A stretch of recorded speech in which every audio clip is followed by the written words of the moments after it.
So here at my recent card show, we had an interaction where two individuals walk up to the table and hand Riley their binder and offered to see if we would trade or sell anything from it. And for some reason, this just kind of made me and Riley both feel a little bit weird afterwards. And, I don't know if I'm, looking into it too much. You guys be the judge of it at the end of the day.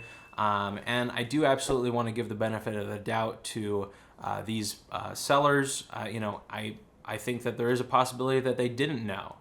But based on the video and just kind of looking at it, I don't know, the body language seemed a little bit interesting. And I'll, come back to it and point things out as we go through it. But without further ado, let's see the interaction.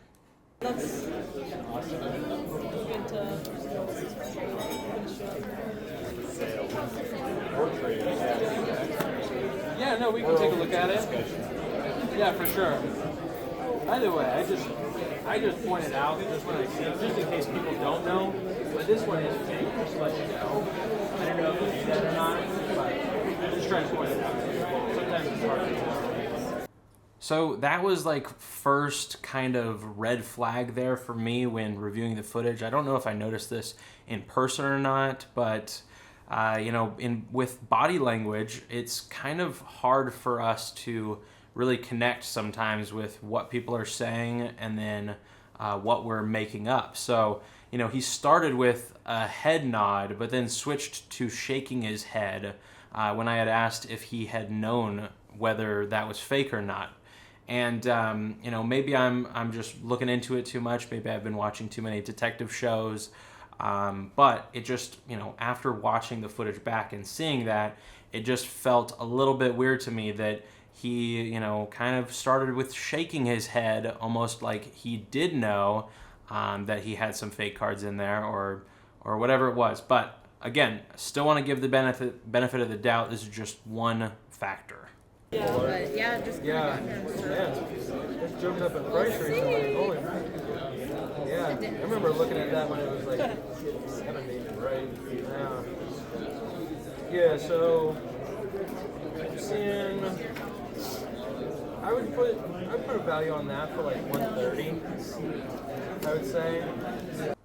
So we're looking at the Dragonite V now from Evolving Skies, and I felt like it was very obvious with the Gengar V that it was fake, because you could see that rainbowy hollow effect, and it looked very tinted and dark.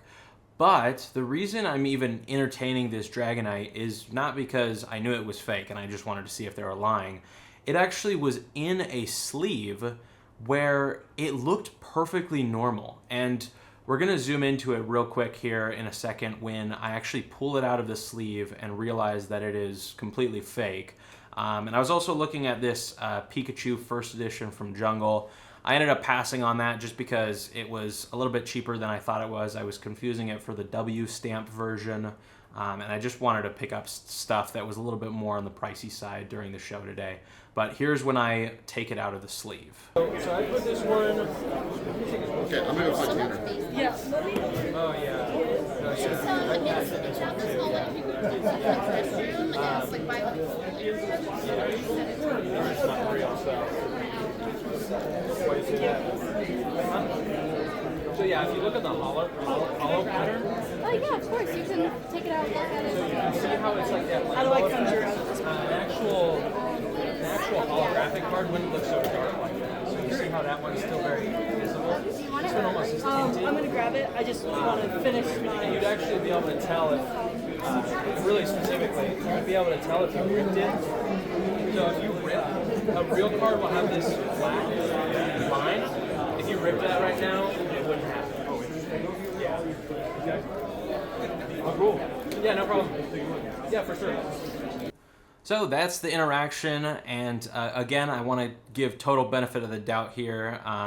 I personally, when I was first collecting, I didn't know what the difference was between a real and a fake Pokemon card, and when you're someone that is a vendor and you're handling thousands of Pokemon cards every day, it becomes a lot easier to know the difference, especially when you have the direct comparison. And this was a mixed card show; it wasn't just Pokemon fans, so. there is a possibility that these were sports card fans and they just had a few Pokemon cards and wanted to see how much they could peddle them for. I totally want to give benefit of the doubt, but it did make me feel a little bit weird at the end that he didn't rip it. You know, I feel like that was kind of like the biggest factor for me, was he didn't rip the $140 fake card, you know, or $130 fake card. And I feel like that's just a little bit weird to me, that he leaves the table and they proceed to walk around the rest of the card show. And I sincerely hope that they didn't try and sell it to another vendor who just didn't know what they were looking at. And, but, you know, at the end of the day, I do want to totally give the benefit of the doubt. I really appreciate you guys watching this one, and let me know what you guys' thoughts were about this one. I thought it was overall a really interesting interaction, and just kind of seeing the reactions there. And yeah, just make sure to be cautious when you're buying or selling. You know what to look for when it comes to fake cards. And at the end of the day, if these individuals weren't, you know, trying to peddle a fake card to me purposefully, they left the table being more informed. And that's all I really want to do, is just try and help people stay informed, know what to look for. And yeah, so that's all for today's video. Thank you.